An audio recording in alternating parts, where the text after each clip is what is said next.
महाभारत 52 52 भीष्म का महाप्रयाण मदन मोहन तरुण के द्वारा लिखित एवं उन्हीं के द्वारा पठित। जैसे ही किया भगवान सूर्य ने उत्तरायण में प्रवेश, वैसे ही युधिष्ठिर आए अपने भाइयों और केशव के साथ पितामह भीष्म के पास। बैठे थे महाबली भीष्म के पास ऋषिगण और अनेक राजागण जो जीवित बच गए थे युद्ध में। उपस्थित थे स्वयं महाराज धृतराष्ट्र। करबद्ध खड़े हो गए युधिष्ठिर पितामह के पांवों के पास और बोले, पितामह, मैं हूँ उपस्थित आपकी सेवा में, करें मेरा नमस्कार स्वीकार। यदि आपको सुनाई देते हैं मेरे शब्द तो आज्ञा दें अपनी इच्छा अनुसार। सुनकर कुंती पुत्र युधिष्ठिर की बातें खोली महाबाहु भीष्म ने अपनी आंखें। बोले गंभीर वाणी में, कुंती नंदन, बीत गए हैं 58 दिन इन तीखे अग्रभाग वाले वाणों पर सोए सोए, किंतु एक दिन बीता है 100 वर्षों के समान। चंद्रमास के अनुसार माघ का महीना है यह शुक्ल पक्ष, जिसका बीत चुका है 1 चरण, बाकी हैं अभी और 3 चरण। युधिष्ठिर, जान चुके हो तुम विद्वान ब्राह्मणों और मुझसे धर्म और अर्थ के समस्त तत्व। अब तुम्हारा मानस है समस्त शंकाओं से मुक्त, निर्मल है आकाश जैसा प्रशस्त मन। तुम जानते हो समस्त शास्त्र, प्राप्त है तुम्हें वेदों का भी ज्ञान। स्वयं केशव ने भी तुम्हें दिए हैं राजधर्म के उपदेश। व्यास जी ने उद्घाटन किए हैं तुम्हारे सम्मुख सारे रहस्य। युधिष्ठिर, अब तुम पालन करो प्रजा के हित में समर्पित राजधर्म। स्थापित करो सबों के सुख शांति से पूर्ण साम्राज्य, जिसमें रक्षित हो सभी लोग, शांति हो सर्वत्र, हो सभी नागरिक संपन्न। गंगा पुत्र भीष्म ने करबद्ध किया केशव का स्वागत।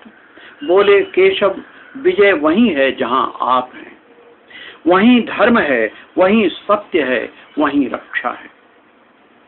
प्राप्त हुआ है पांडु पुत्रों को सदा आपका आशीर्वाद।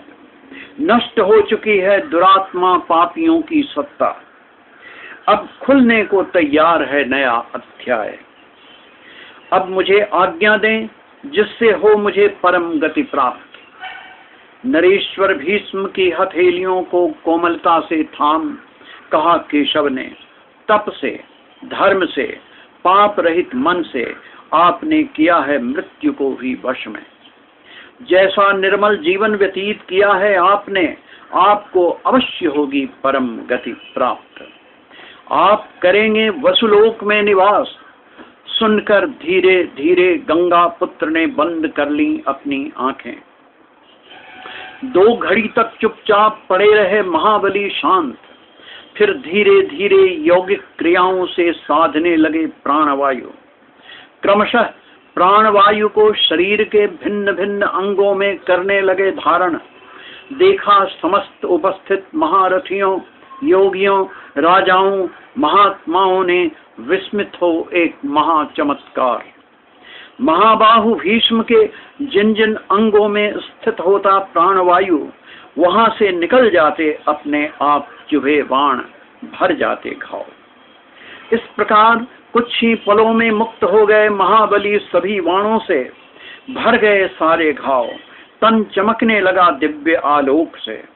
अब तक मृत्युजयी ने बंद कर लिए सारे प्राण द्वार। अब फोड़कर उनका ब्रह्मरंध्र मुक्त हो गया प्राणवायु, चला गया अनंत की ओर। नहीं रहा कोई बंधन, खुल गए सारे अदृश्य द्वार। जिसने भी सुना यह समाचार दौड़ पड़ा आकुल इस ओर। बेहुअल नर नारी, बालक वृद्ध, उनके क्रंदन से भर गईं सारी दिशाएं। शोक विह्वल पांडवों, महाराज धृतराष्ट्र, विदुर, संजय, प्रजाजन सब ने करबद्ध व्यक्त किया उनके प्रति अपना अश्रु मिश्रित सम्मान।